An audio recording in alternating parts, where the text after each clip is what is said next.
तो हेलो दोस्तों, स्वागत है आप लोग का हमारे एक और वीडियो में। हम पिछला चैप्टर पढ़ रहे थे क्या, सत्ता में साझेदारी। क्या पढ़ रहे थे? सत्ता की साझेदारी। मतलब पढ़ा गया था इसमें सत्ता के बारे में। दो देश का नाम पढ़े थे, बेल्जियम और श्रीलंका। उनके बारे में पढ़कर अब हम बढ़ते हैं आज उन्हीं की इंपॉर्टेंट क्वेश्चन के बारे में, जो चैप्टर हम पीछे पढ़े हैं। ठीक उसी चैप्टर के अब इंपॉर्टेंट क्वेश्चन के बारे में हम देखते हैं। हमारा जो चैप्टर था सत्ता में साझेदारी या फिर सत्ता की साझेदारी। ठीक, अब हम देखते हैं इसमें पहले बहुविकल्पीय प्रश्न।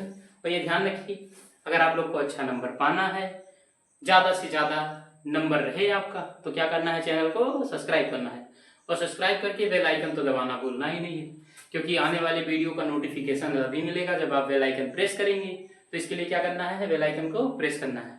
उसी के लिए स्टार्ट करते हुए वीडियो एक मोटिवेशन शायरी है तुम लोग के लिए कि लहरों से डरकर नौका पार नहीं होती, कोशिश करने वालों की कभी हार नहीं होती। हम बढ़ते हैं, पहला क्वेश्चन देखते हैं। अब हम देखते हैं पहला क्वेश्चन जो हमारा है। क्वेश्चन पहला, भारतीय संविधान में मान्यता प्राप्त कितनी भाषाएं हैं? भारतीय संविधान में मान्यता प्राप्त कितनी भाषाएं हैं? कितनी भाषाएं हैं? तो उसमें मान्यता प्राप्त है 22 भाषाएं। कितनी? 22 भाषाएं।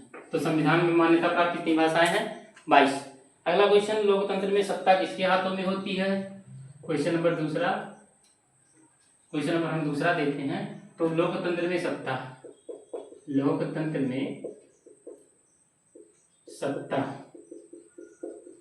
किसके हाथों में होती है? लोकतंत्र में सत्ता किसके हाथों में होती है? तो लोकतंत्र में सत्ता जनता के हाथों में होती है।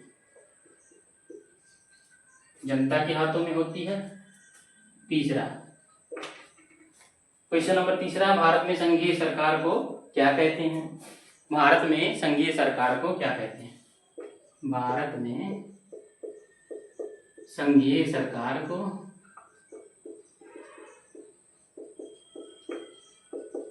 क्या कहते हैं? तो भारत में संघीय सरकार को क्या कहते हैं? भारत में संघीय सरकार को केंद्र सरकार कहते हैं। केंद्र सरकार। ठीक, आगे हम बढ़ते हैं, देखते हैं अगला जो हमारा टॉपिक है, अगला या क्वेश्चन है, स्वतंत्रता के बाद श्रीलंका में किस भाषा को राष्ट्रभाषा घोषित किया गया? स्वतंत्रता के बाद श्रीलंका में किस भाषा को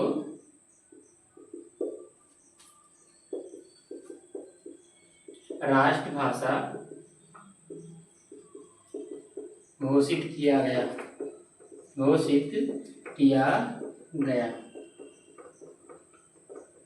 ठीक, तो श्रीलंका में किस भाषा को राष्ट्रभाषा घोषित किया गया? तो श्रीलंका में सिंहली भाषा को, किसको? सिंहली भाषा को। ठीक, अब कैसे? क्योंकि बताया गया था श्रीलंका में विवाद होने का क्या कारण था? दो भाषा, तमिलनाडु, एक तमिल जो तमिलनाडु से आए थे तमिल, और उसके बाद दूसरा सिंहली थे। ठीक, तो इनको मान्यता दी गई, ये लोग अपना राष्ट्रभाषा घोषित कर लिए। ठीक, वही है। इनकी संख्या कितनी है? 74%। ठीक, आगे हम बढ़ते हैं, पांचवा क्वेश्चन, श्रीलंका का सबसे प्रमुख सामाजिक समूह कौन है? श्रीलंका का सबसे प्रमुख सामाजिक समूह कौन सा है? तो श्रीलंका का सबसे प्रमुख सामाजिक समूह है सिंहलियों का। किसका? सिंहलियों का। ठीक, ये आप लोग स्क्रीनशॉट लीजिए, फिर आगे बढ़ते हैं।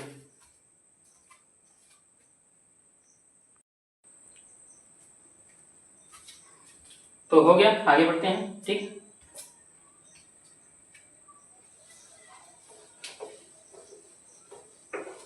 आगे हम बढ़ते हैं, देखते हैं अगला क्वेश्चन। अगला क्वेश्चन है हमारा कि श्रीलंका स्वतंत्र हुआ। श्रीलंका कब स्वतंत्र हुआ? 6वां क्वेश्चन है, श्रीलंका कब स्वतंत्र हुआ?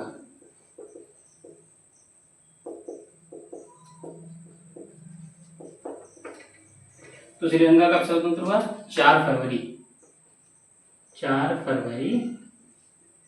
1948, 4 फरवरी 1948 में। आगे हम देखते हैं 7 नंबर क्वेश्चन।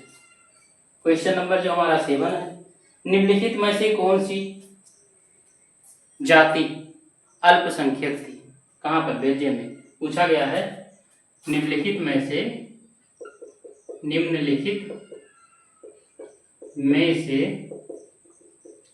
कौन सी जाति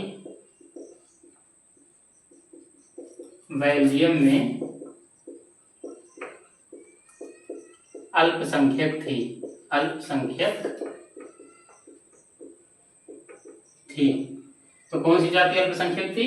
वहां पर जब ध्यान रखना, फ्रेंच। कौन सी? फ्रेंच। आगे हम बढ़ते हैं अगला क्वेश्चन। अगला क्वेश्चन हमारा है, वर्ष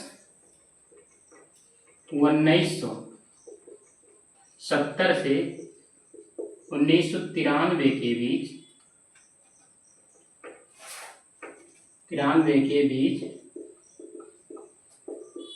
बेल्जियम के संविधान को कितनी बार संशोधित किया गया?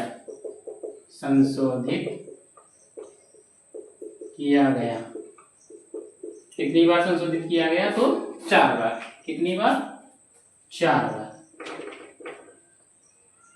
कितनी बार संशोधित किया गया था? 4 बार। क्यों किया गया था? कि ये जो भेदभाव हो रहा है ये ना हो हमारे देश में, इसको बचाने के लिए। ठीक। अगला क्वेश्चन है, बेल्जियम में मुख्य रूप से बोली जाने वाली भाषा है। बेल्जियम में मुख्य रूप से बोली जाने वाली भाषा है। तो मुख्य रूप से बोली जाने वाली भाषा कौन सी है? डच भाषा। ठीक। आगे हम देखते हैं अगला क्वेश्चन, श्रीलंका में सिंगली भाषा बोलने वालों की औसत संख्या कितनी है? श्रीलंका में सिंगली भाषा बोलने वाले लोगों की औसत संख्या कितनी है? तो कितनी है भैया? बताया गया था आप लोग को श्रीलंका में सिंगली भाषा बोलने वाले लोगों की औसत संख्या भी बताए हैं ऊपर। कितनी है? 74%। कितनी है? 74। ठीक। तो हमारा हो गया ये आंसर। अब आप इसका स्क्रीनशॉट लीजिए, फिर आगे बढ़ते हैं।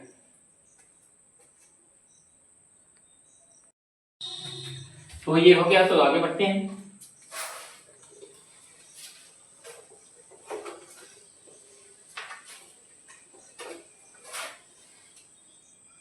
आगे बढ़ते हैं, हम देखेंगे अब क्या? लघु उत्तरीय प्रश्न। क्या देखेंगे?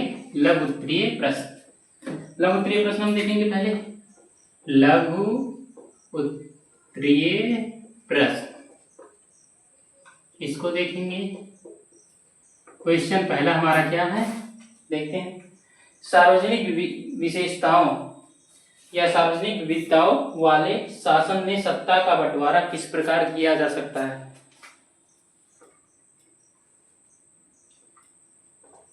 सार्वजनिक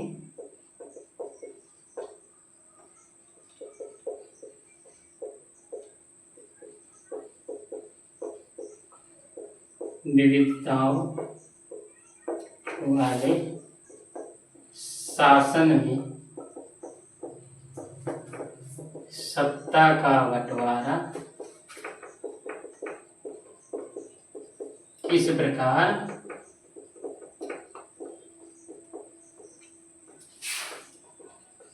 किया जा सकता है।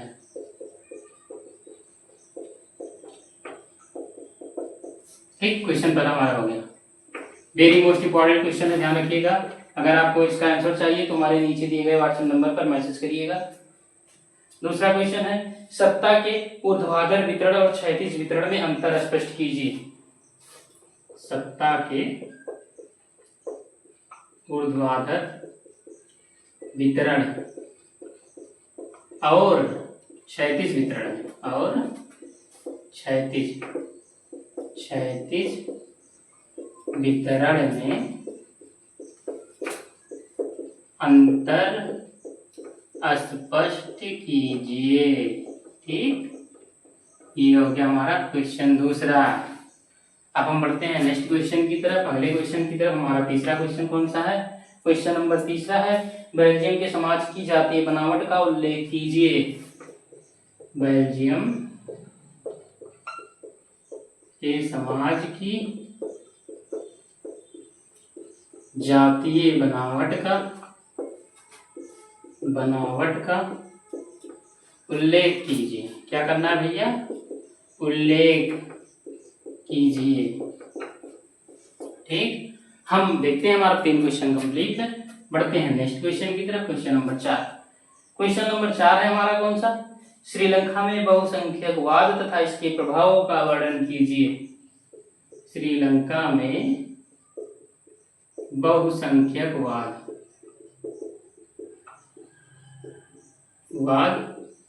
तथा इसके प्रभाव का वर्णन कीजिए।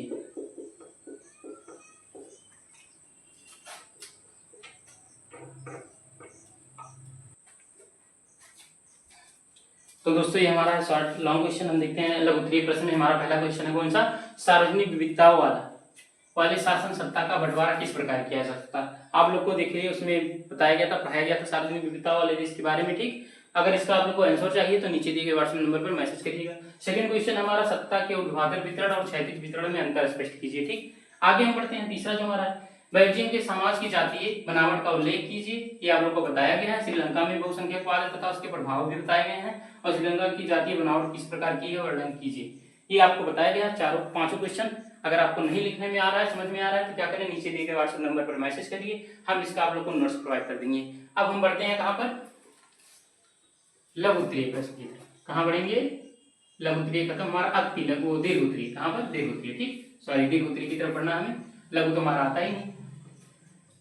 ठीक, तो दीर्घ उत्तरीय प्रश्न हम लिखते हैं। दीर्घ उत्तरीय प्रश्न। ठीक, ये हो गया। अब इसमें हम क्वेश्चन नंबर पहला देखते हैं। क्वेश्चन नंबर जो पहला हमारा है कौन सा रहेगा, ये देखते हैं। क्वेश्चन नंबर जो पहला हमारा है, बेल्जियम में सामाजिक विविधताओं से उत्पन्न समस्याओं का समाधान कैसे किया गया? बेल्जियम में उत्पन्न सामाजिक समस्याओं का समाधान कैसे किया गया?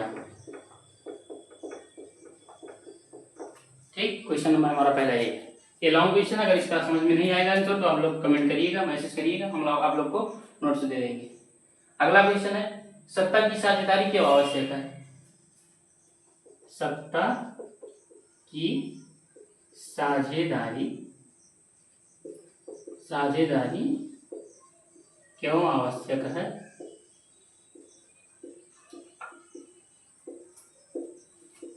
तर्क दीजिए।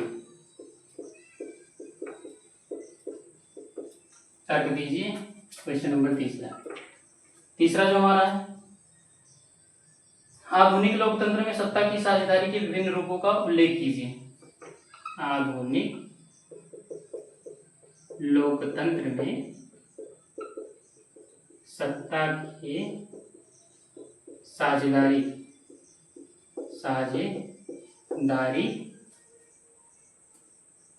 के विभिन्न रूपों का